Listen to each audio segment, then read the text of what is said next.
When cutting the fabric, it's important to look at the cutting layout suggestion that is included with the pattern. It'll show you if you need to place the fabric on fold.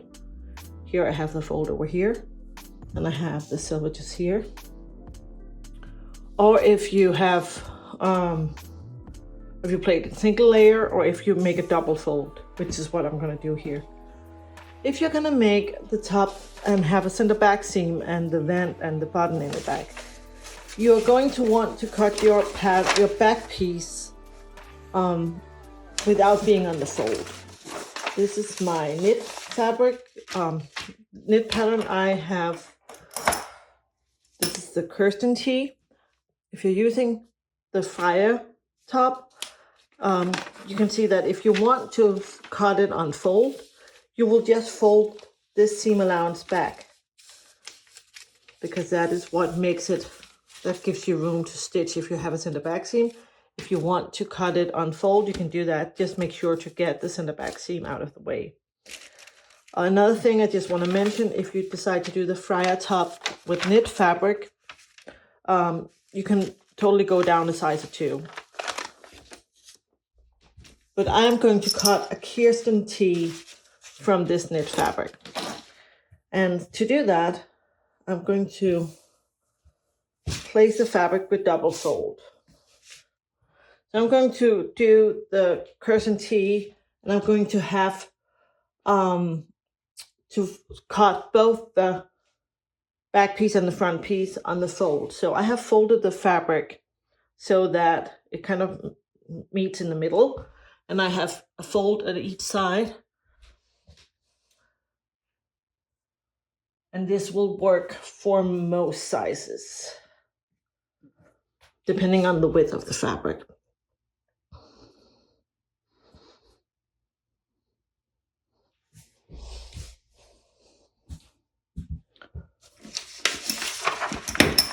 I'm going to place my front piece over here, and my back piece here. We're also going to cut strips for the neckline, and I'm going to show you how to do that as well in just a minute. I'm going to cut this first. I have the front piece here, the back piece here, so they're both unfold, and I can just cut around them. If I were using a scissor, I would have to pin it first, but since I'm not, I'm just going to use my rotary cutter.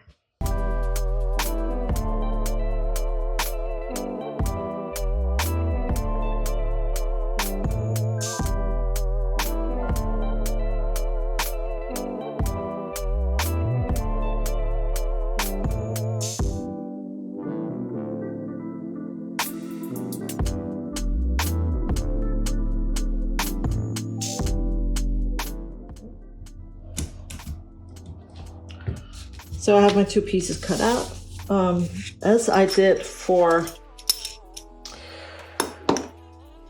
me do that.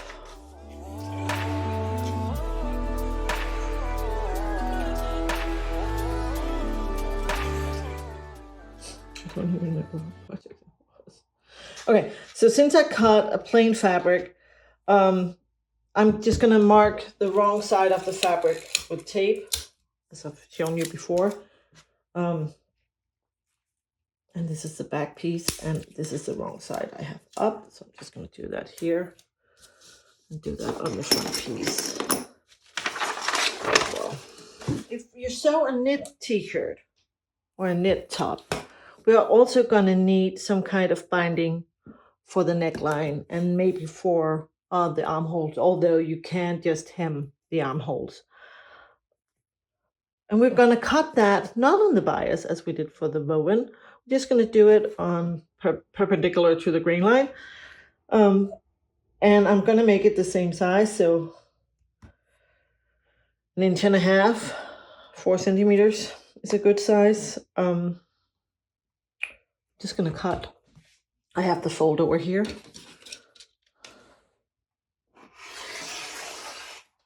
Just going to cut a strip. So here's my long strip, and I am at some point going to press that wrong sides together. so that I can use it as a ribbon. And so easy for knit fabric. We are going to sew the knit top, and I have here the back piece with right side up, and the front piece that I'm going to put right side down. So the pieces are right side together at the shoulder seams.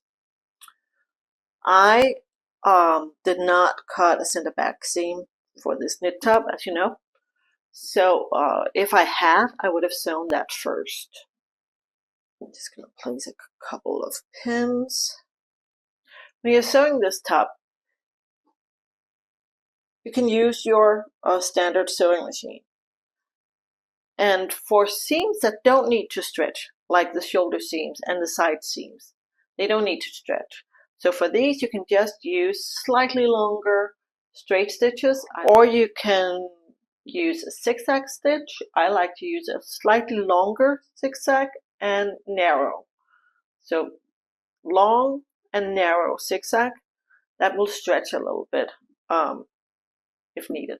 I'm just going to sew these shoulder seams real quick, and then I'm going to press them.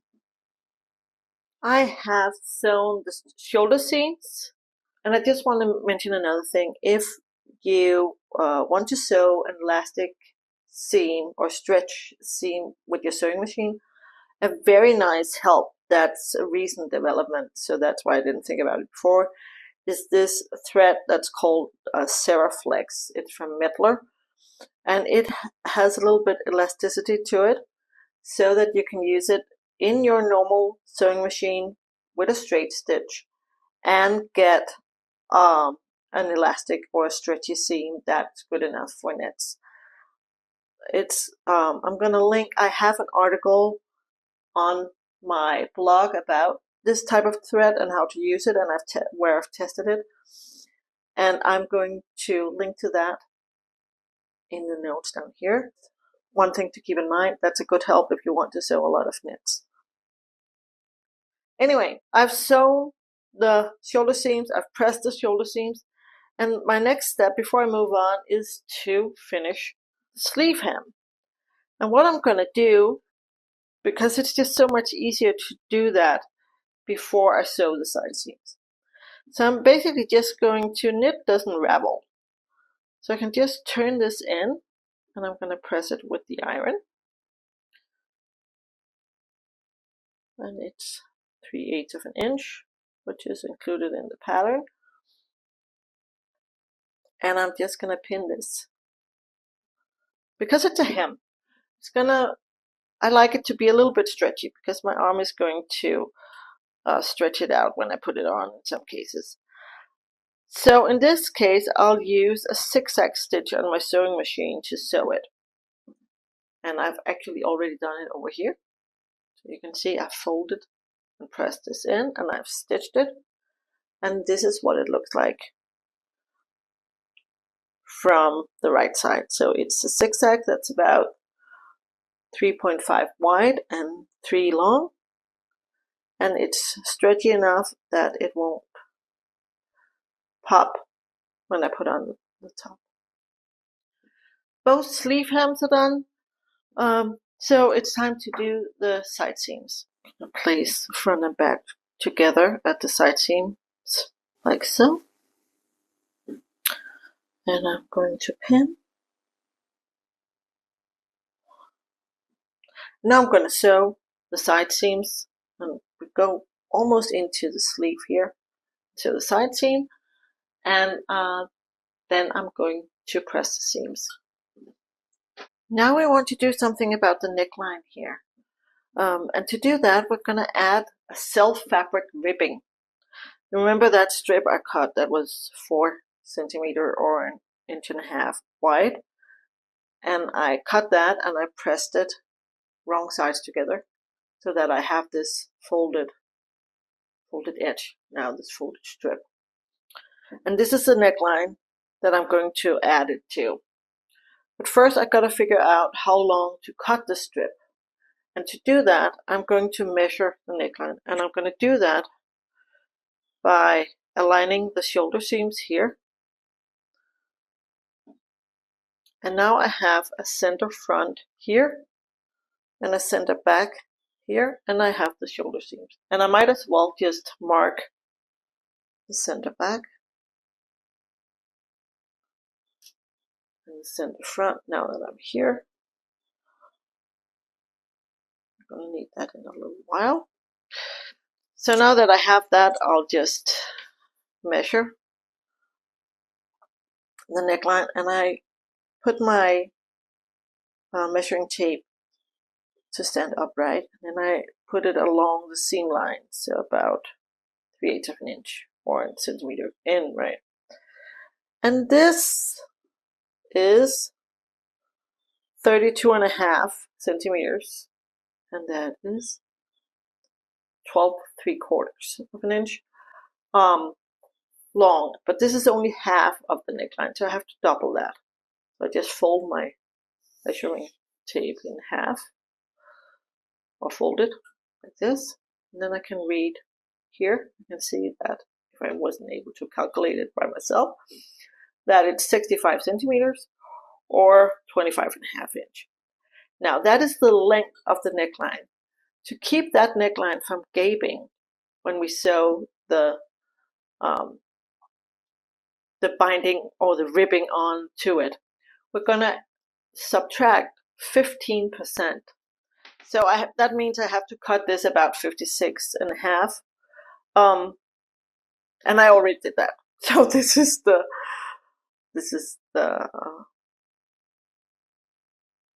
ribbing that I'm going to use.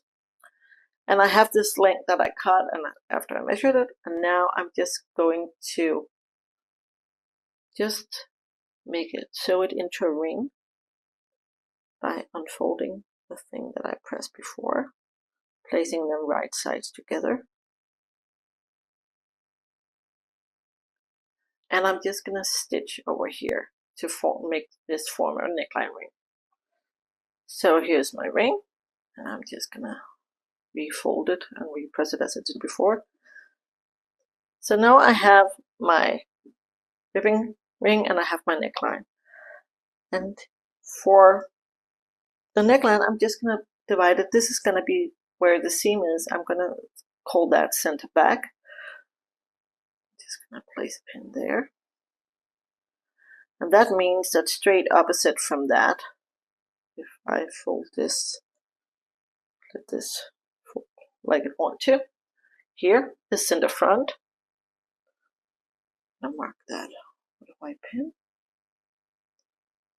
And then I just have to find, this is my halfway points, and I have to find my quarter points as well. So I just place my halfway points on top of each other like so. And then I have a quarter point at each end. Let's pick blue for that.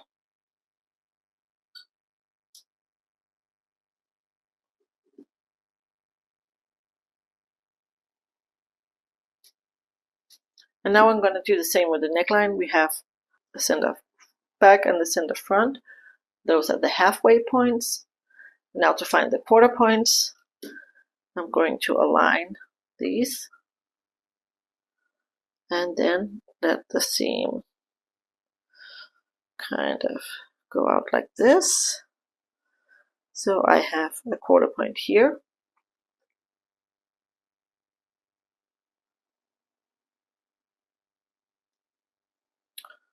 And I have a quarter point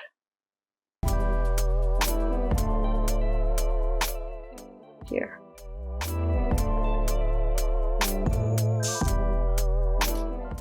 I'm going to turn the shirt right side out here, because we're going to sew this right sides together. So now I want to align all the raw edges. See this? This is a fold. These are raw edges where I place the fold.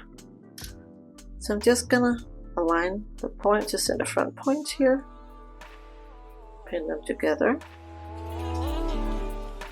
and I'm going to do the same with the center back points and the shoulder points.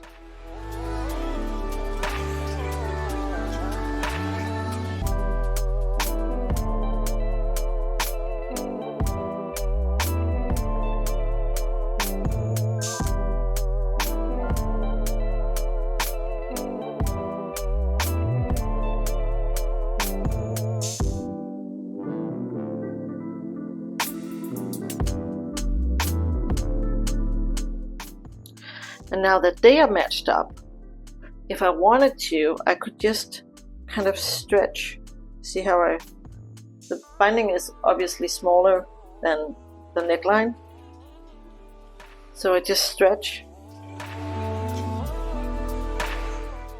the ribbing binding, what we're going to call it, and can put a pin halfway so that it'll keep. And then as I sew it, I'm just going to stretch the fabric a little bit, so the binding a little bit, so it aligns the fabric. Use a long straight stitch or an overlocker or a zigzag, a long narrow zigzag to sew this. Here is the neckline that is just sewed on, and I'm going to press it so that I press the seam allowances into the blouse. So press the seam allowances down. I'm going to use my my iron for that, my steam iron for that. And then I just need to hem the bottom of the shirt exactly in the same way as I hemmed the sleeves, and then my shirt is done.